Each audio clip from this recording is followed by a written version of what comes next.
Donc c'est un jour important pour l'agriculture parce que c'est l'occasion à l'horizon 2020, vous savez que le plan Maroc vert a un horizon. C'est un bilan d'étape. Aujourd'hui, les investissements sont au rendez-vous depuis 2008. Depuis 2008, il y a eu 108 milliards de dirhams d'investissement dans le secteur public, du secteur public et privé dans l'agriculture.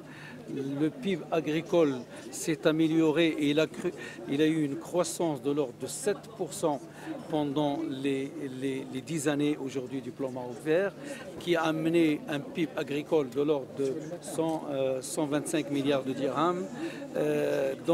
Cela a permis quand même la plantation de plus de 415 000 hectares.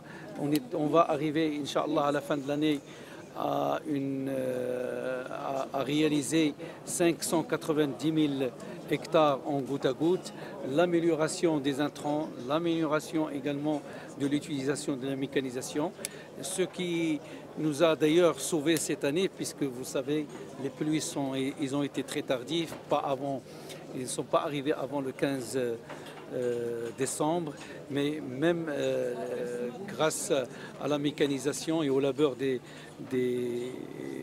agriculteurs, on a pu rattraper ce retard, on a un bon rendement à l'hectare et aujourd'hui on a un chiffre dont je pense qu'on peut le qualifier d'exceptionnel, qui est de 98 millions de quintaux, qui permettra aux agriculteurs d'améliorer leurs revenus, mais également, vous l'avez vu, dans l'olive, l'huile d'olive ou l'olive, les agrumes, les fruits rouges, il y a eu des améliorations. Si on les compare par rapport aux 3 dernières années, la moyenne des 3 dernières années, nous sommes à des chiffres de croissance de l'ordre de 38%.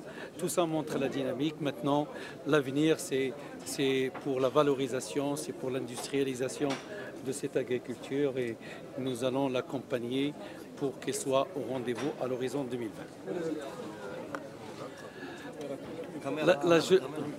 La jeunesse a été au cœur du débat et des discussions aujourd'hui lors des assises. Vous avez tous pu observer, regarder le film qui a été présenté, différentes success stories de la part des jeunes dans l'ensemble des régions du Maroc et qui donnent de l'espoir. Aujourd'hui, notre monde rural, il y a un tiers de la composition du monde rural, ce sont des jeunes. Ces jeunes ont un problème de l'accès à la terre, ont un problème de financement, ont un problème de formation. Donc l'État renforcera ses capacités pour renforcer justement les capacités des jeunes, pour que ces modèles que nous avons vus aujourd'hui puissent être généralisés, et donner de l'espoir à ces jeunes et essayer de leur créer les conditions économiques, sociologiques, pour qu'ils puissent investir et qu'on puisse les accompagner afin qu'ils puissent être demain leurs propres patrons de leurs petites exploitations et les accompagner dans leur développement. Merci beaucoup.